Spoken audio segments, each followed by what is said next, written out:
Hello students, welcome back to your own learning platform Vedika Commerce classes. Today we are going to solve the question of rectification of error.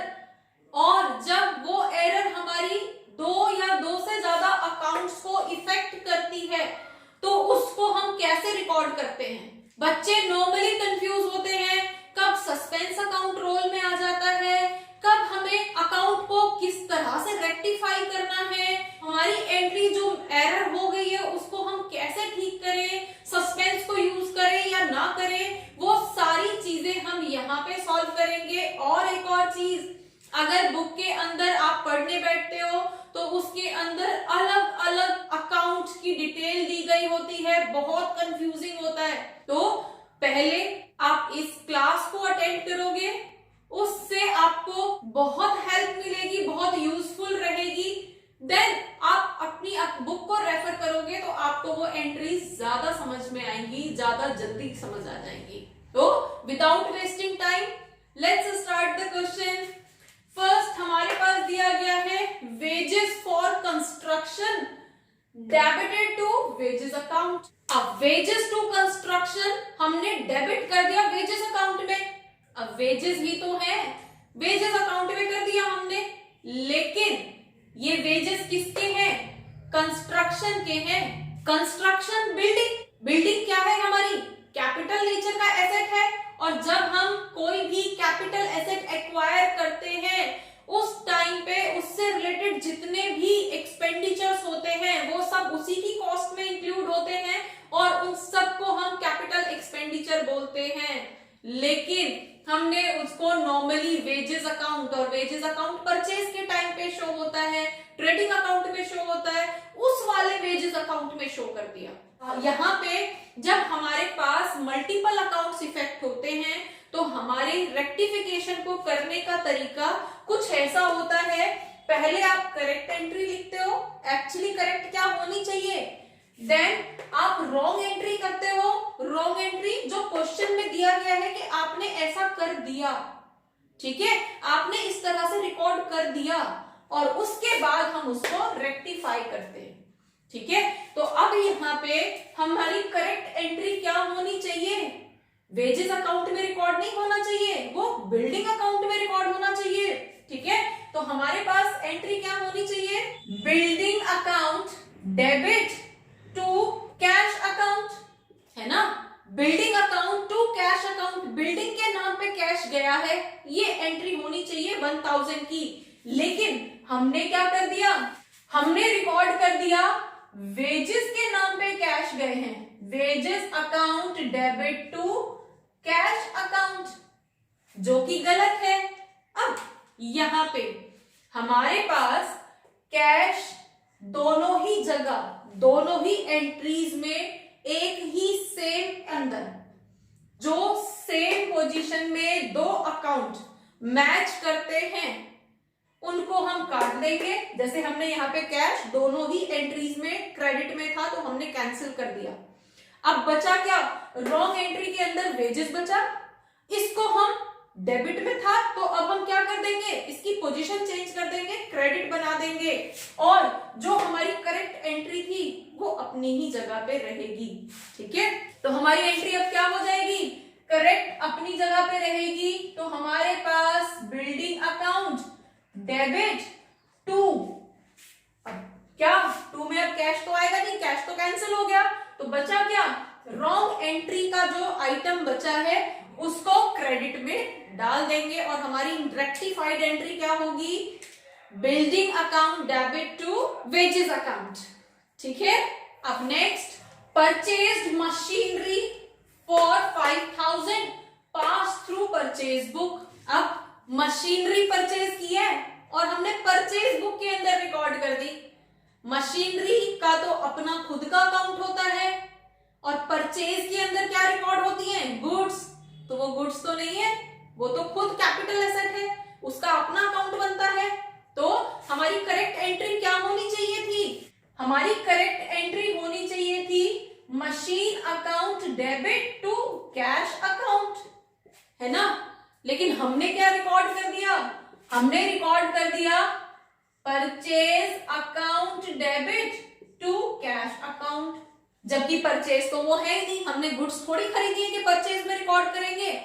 Again हमारा cash cancel हो जाएगा।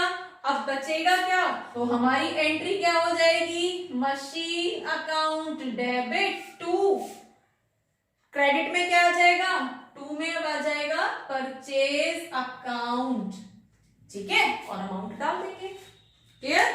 अब हम next entry करते हैं। अब next entry आती है sold furniture for ₹2000 posted in sales book.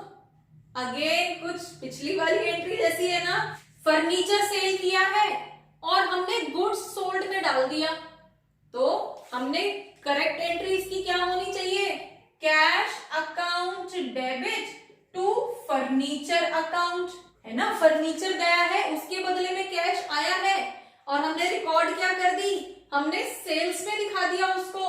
हमने शो कर दिया कि कैश आया है लेकिन वो सेल्स की वजह से आया है, cash account debit to sales account.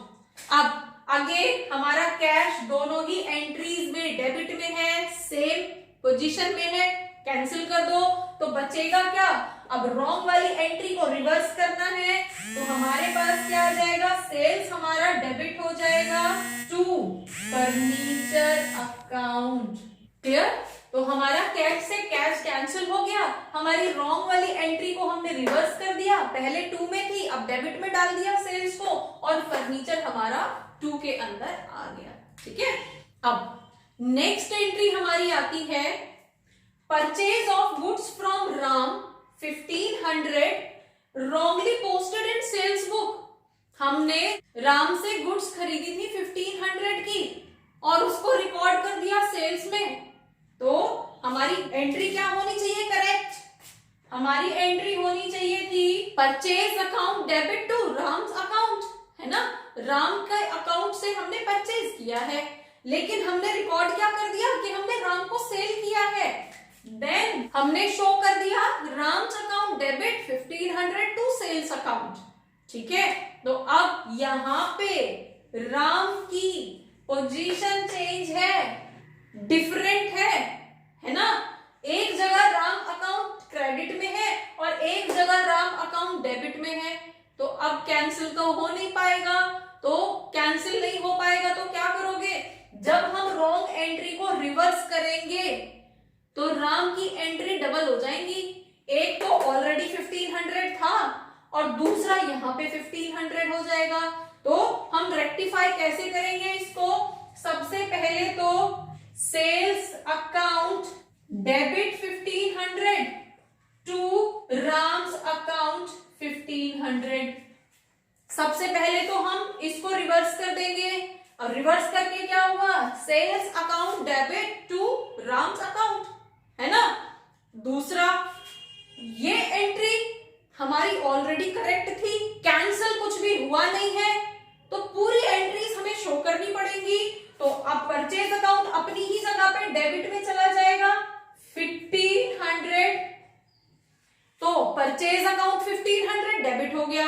Sales हमने रिवर्स करके डेबिट में कर दिया 1500, तो राम को अब कितना अमाउंट क्रेडिट होगा, राम के अकाउंट में 1500 प्लस 1500, तो अमाउंट कितना हो जाएगा, यहाँ पे 3000 रुपीज का अमाउंट राम के अकाउंट में क्रेडिट हो जाएगा। ठीक है। अब तक ये वो एंट्रीज थी जहां पे सस्पेंस का यूज ही नहीं हुआ, जहां पे एंट्रीज सेम पोजीशन में थी तो कैंसिल हो गई, और रॉन्ग एंट्री को हमने रिवर्स करके रेक्टिफाइड एंट्री प्रिपेयर कर दी। यहाँ पे पोजीशन सेम नहीं थी, कोई भी एंट्री किसी भी एंट्री से कैंसिल नहीं हुई, तो उसको किस तरह से उसको हम रेक्टिफाई करते हैं वो भी हमने कर लिया। अब हम कुछ एंट्री वो करेंगे जहां पे सस्पेंस भी रोल में आएगा। ठीक है। जैसे कि purchase book undercast by 5000, purchase book undercast हुआ है, सिर्फ एक ही अकाउंट की डिटेल दे रखी है परचेज बुक। ठीक है। और परचेज बुक कहां होता है, डेबिट में, क्रेडिट की तो हमें कोई एंट्री दी नहीं है। तो जब हमारे पास डबल एंट्री सिस्टम के अंदर एक एंट्री मिसिंग है, हमें नहीं पता कि उस एंट्री को हम कैसे जस्टिफाई करेंगे तो उसकी जगह हम सस्पेंस नाम डाल देते हैं। ठीक है, एक और चीज, यहां पे परचेज अंडरकास्ट हुई है। अंडरकास्ट का मतलब है कम लिखी गई है, तो परचेज बुक जो है, अब यहाँ पे हमारी करेक्ट एंट्री क्या होनी चाहिए, अब यहाँ पे हमारी करेक्ट एंट्री होनी चाहिए परचेज अकाउंट डेबिट 5000 के लिए। ठीक है, अब 2 में क्या आएगा पता ही नहीं है। क्लियर? अब हमने क्या किया है, अंडरकास्ट किया है।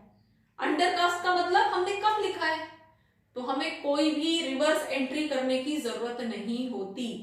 ठीक है, तो ऐसे केस में जब ओवरकास्ट हो जाता है, कम की जगह हमने ज्यादा लिख दिया होता है, तब हमें उस एंट्री को रिवर्स करने की जरूरत पड़ती है।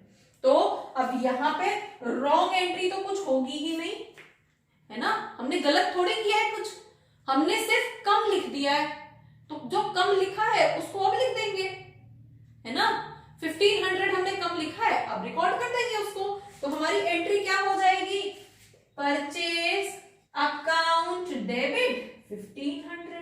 कई बार बोल दिया जाता है कि हम ओमिट कर गए, भूल गए रिकॉर्ड करना, अब तब भूल गए थे तो अब रिकॉर्ड कर देंगे, रिकॉर्ड कर दिया। ठीक है, before preparation of trial balance है तो सिर्फ इतनी ही रहेगी, लेकिन अगर after preparation of trial balance है तो हमारी डबल एंट्री हमें कंप्लीट करनी पड़ेगी, और डबल एंट्री कंप्लीट करने के लिए 2 में क्या आएगा, टू सस्पेंस अकाउंट, है ना। डबल एंट्री में तो हमारी डेबिट और क्रेडिट दोनों के आइटम चाहिए। नेक्स्ट है total of sales book carried forward 680 instead of 860। 860 की जगह हमने सेल्स बुक को 680 लिख दिया। तो अगेन अंडरकास्ट का केस है, और अंडरकास्ट के केस में हमें एंट्री को रिवर्स करने की जरूरत नहीं पड़ती, जो डिफरेंस है उस डिफरेंस को रिकॉर्ड कर देते हैं। ठीक है, तो हमारे पास एंट्री क्या होनी चाहिए थी, इसकी सेल्स बुक थी, कैरीड फॉरवर्ड हो गया, कम लिखा हुआ है, तो जो बचा हुआ अमाउंट है, जैसे 860 में से 680 की तो हो गई रिकॉर्डिंग, बचे हुए 180 की रिकॉर्डिंग नहीं हो पाई है, अब कर देंगे। ठीक है, तो हमारी एंट्री क्या होगी, अब सेल्स तो 2 में आता है ना, तो हमारी एंट्री होनी चाहिए टू सेल्स अकाउंट 180 रुपीज, है ना। और रॉन्ग तो कुछ हुआ ही नहीं है इसके अंदर।